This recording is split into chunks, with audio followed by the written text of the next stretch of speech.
that they do here, not only just fixing an immediate problem, but then helping people get back on their feet. It's not just people using these centres that Giggs wants to see back on their feet.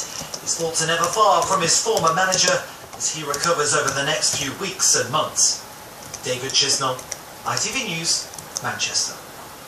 Well, our correspondent Chris Hall is at Salford Royal Hospital for us right now, where Sir Alex Ferguson is being treated. Chris, what is the latest on Sir Alex's state of health as we know?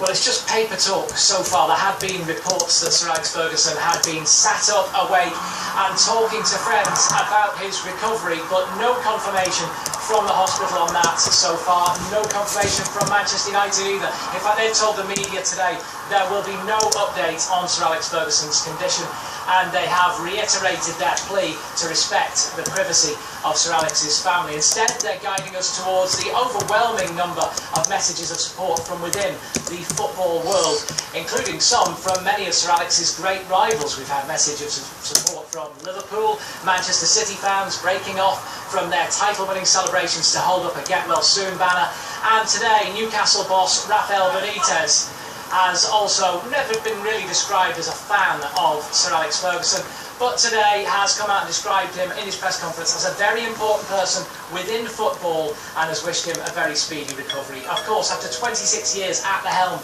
of Manchester United, Sir Alex Ferguson has plenty of former players queuing up to offer their support and urging him to win one more bat. Yes, indeed. Thanks very much indeed, Chris. More today's news now. A father who blamed his 14-year-old son for the murder of a man on their doorstep has been jailed for life with a minimum of 26 years. A jury found Matthew Mosley guilty of murdering father of two Lee Holt in Oswald, Twist and Lancashire last October. In a victim impact statement, Lee Holt's mother called on Mosley to admit he pulled the trigger.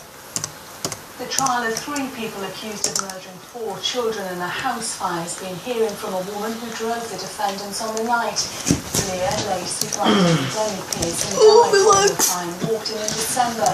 Abigail Coon had driven the defendants to pick up petrol, but told Manchester Crown Court she had no idea what Zach Bolland, David Worrell and Courtney Bryan were planning, but was too scared to leave. The trial continues tomorrow.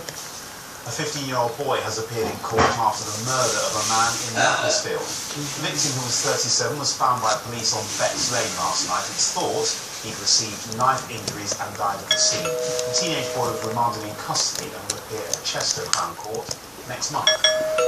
Tribunals heard claims that charges to use the New Mersey Gateway Bridge are legal, despite a previous ruling which threw that into doubt.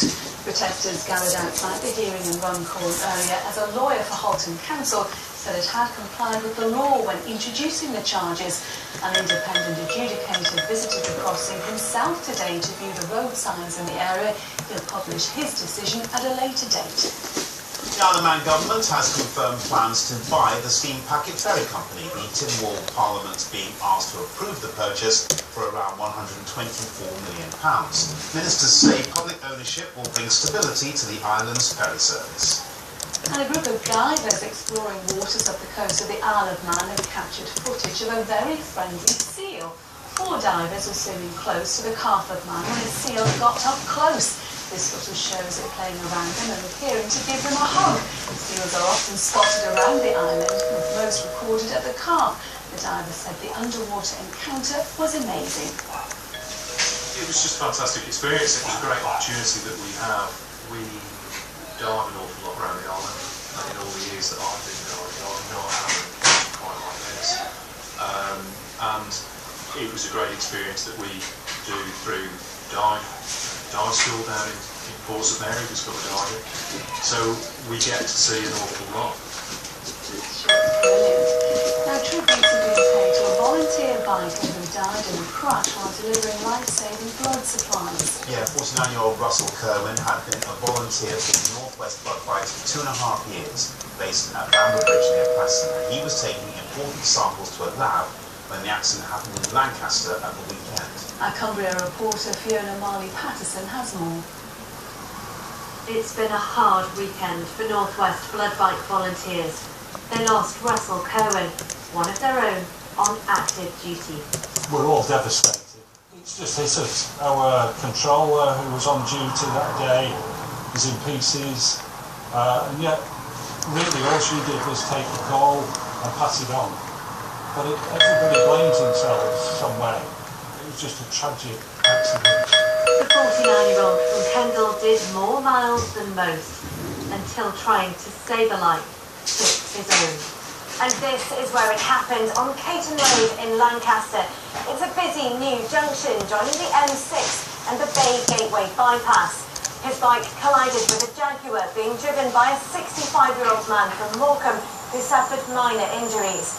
Police are still trying to find out what happened. This gives you an idea how vulnerable it feels to be one of these riders.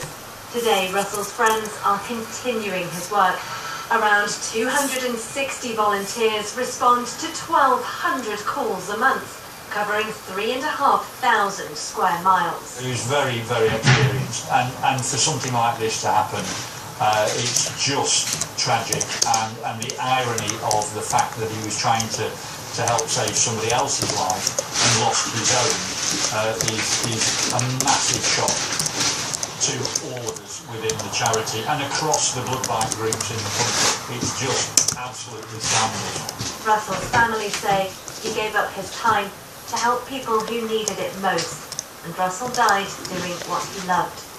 The charity has started a fundraising page to help pay for the funeral. Hundreds, if not thousands, of bikers are expected